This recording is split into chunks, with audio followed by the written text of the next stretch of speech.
So that's setting up right now. Great. All right. We are in this next edition of the Multifamily Investor Nation Summit Speaker Intro Series. With us today is James Ng. James, welcome here. Hey, Dan, thanks for having me. Yes, you as well. And I want to have you get us started and tell us a little bit about you and your background so we can kind of get to know a little bit about you before you come to the event and speak with us. Right. So my background really, I started at GE Capital as a loan underwriter. So I was there for 10 years at GE Capital, really underwriting multifamily, office, retail, very large sort of institutional quality properties for 10 years. And when I was there as an underwriter, really saw people grow a ton of wealth in real estate. And so back in 2015, really started wanting to invest in multifamily. And so in 2015, I actually moved over to Old Capital, where I work now as a senior director, and I'm a mortgage broker here. And we do, this year, 2018, we did about $1 billion in multifamily financing. And so that's really my specialty. Couldn't hit that $1 billion mark, could you? Yeah, so we did. We have to tally up the final numbers here, but the thing that I liked about multifamily when I was at GE Capital, I was there from 2005 to 2015, and a lot of deals we took back as a lender, and we had to asset manage. And the two asset types that we did not take back were multifamily and self-storage.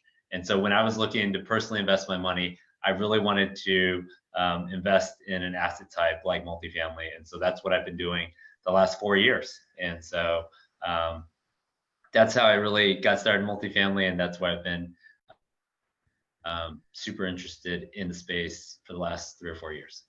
Well, tell us what you're going to be sharing with us when you come to the event.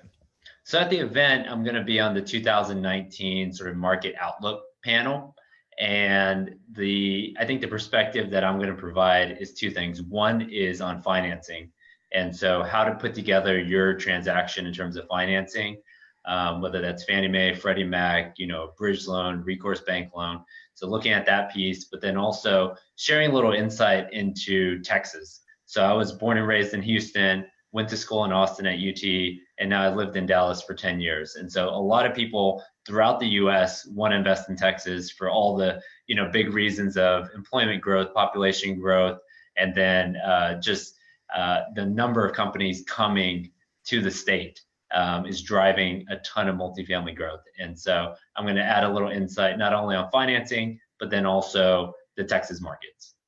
Yeah, well, I'm looking forward to it because to get the perspective from, a broker, a lender like that is going to be really important, I think. And it has a different outlook. Even what you said about, working with the GE Capital Group, and the only asset classes that you really didn't see anybody taking back was multifamily. And what was the other one? Self-storage. Self-storage was the other one. Yeah. I mean, that's what we say all the time. You look back in 2008, one of the most, recession-proof assets are self-storage and multifamily. And there's three things that most people would say that are really good in a down economy and a good economy. One is multifamily. Second is self-storage. You know what the third one is?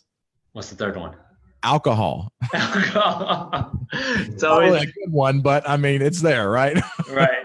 Yeah, I mean, I wish there was like value add plays in alcohol, but maybe that's for another podcast or another webinar. That's true. Well, why do you think it's important for people that are listening to join us at an event like this? I think two things: the education and the networking. Number one, when I was in 2014, even though I had spent 10 years at GE Capital, I really started trying to educate myself through podcasts, through webinars. I think there's a ton to learn. And to just really get started. Number one is education. Number two, the networking piece. I mean, I have been in the space for a couple of years now, and it is hard to find in one spot sort of all the different players. And so I think in 3 days that we're putting this event on, I think that's a great place to sort of not only meet the players, but then also hear their story, and then think about how you can add value to all these different speakers and sort of figure out a way to be a part of what they're doing. Well, I think it's going to be very hard, even with a live event, to put together, not a live, but an in-person, event, to be able to get this quality of a lineup together, because of everybody's schedules are all so different. But I even have some people that are on vacation that weekend, and they're going to be tuning in and actually speaking to us from the Bahamas. Oh man, it's great. Yeah. So, I mean, it's a really cool way to be able to provide a lot of value to a lot of people. And if you haven't registered yet, make sure you go to mfinsummit.com, register. And James, you have a promo code to give to people as well, don't you? That way they can get $100 off. Right. The promo code is easiest. Just James, my first name. Just James, James. Type that in when you're checking out, get $100 off. The ticket prices did go up this past Monday, so they will be going up again next Monday. So make sure you register for it. Go to MFIN Summit right now. Get your ticket. Thank you so much, James, for joining us. I hope you have a good rest of your day. Great. Thanks a lot, Dan.